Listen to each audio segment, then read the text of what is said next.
Dzień dobry, assalamu alaikum, ciao, konnichiwa, good morning, bonjour, hola. Good morning, good morning, good morning. This is Ken at 10, back in the office today. How are you? If you just joined us for the first time, well, thank you so much for coming. I'm Ken, it's 10, and that's why I'm here. We're James Alexander Estate Agents. We broadcast daily about all things property and topical, really, as you can see from the background here. And we're based in southwest London, in Norbury, which is situated between Streatham to the north and Croydon to the south. Talking about all things property and current news. I hope you're well today. And don't forget, look at the banner. We're on today. BBC One, 11:15, beautiful development in SW90. Go and have a look at that after the show, please. And apart from that, let's go through some property news. First of all, Insulate Britain. What do you think you're doing? Absolutely disgraceful behavior this morning. People jumping into the middle of the road on the M25, saving the planet by stopping people from getting everywhere. Oh, please. First of all, you've just upped the emissions of the UK massively from all those cars that are idling that can't get anywhere. Secondly, you're putting people's lives at risk. Thirdly, if you want support for your cause, don't do silly things. Then people might support you. That's just my view. But there we are. Let's get back into the property news anyway. First of all, first-time buyers making a comeback. This is good to see. Been saying for a long time that we've missed those first-time buyers. There's been a bit of a dearth, and the market in the UK relies on first-time buyers more than you might imagine usually, and that's because people selling those first-time homes are moving to the second-time homes, and in order to stimulate the whole of the market, we need it to start from the bottom, and the flats have been the missing link. So it's good to see them coming back again. This is an article from City AM. Nearly 30% of home sales went to first-time buyers last month. Great news. This is the highest proportion in over a year, according to new data from various estate agents. It marks the highest percentage since June 2020, when 29% of sales went to people getting on the property ladder, according to Property Mark. It was the strongest August for sales to first-time buyers since 2016, when the figure was also 28%.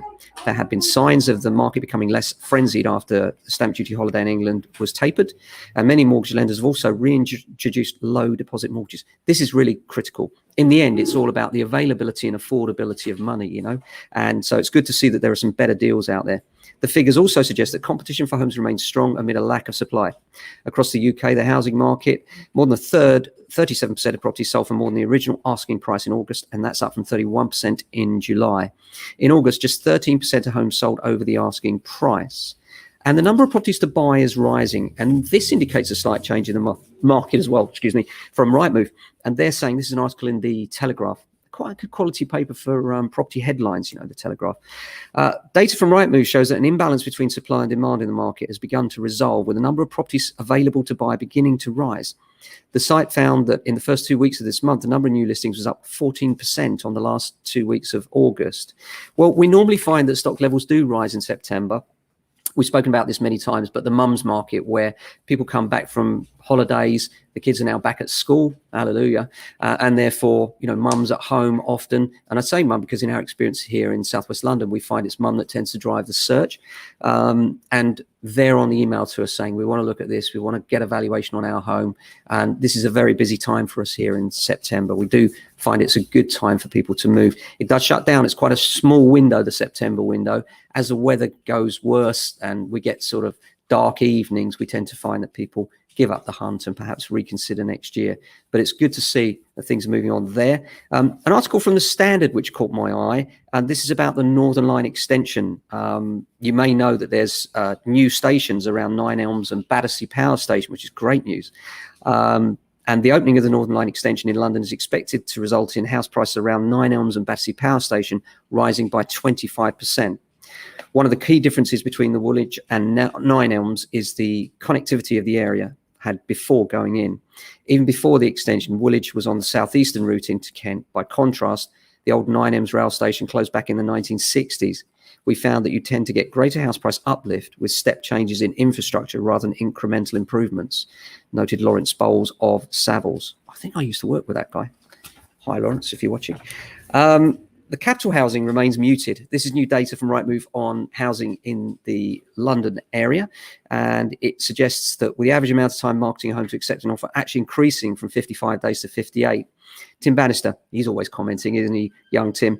Despite the traditionalist summer lull, fierce competition continues around buyers for the record low number of available properties for sale, and buyer demand for property in the sale is more than double that of pre-pandemic levels.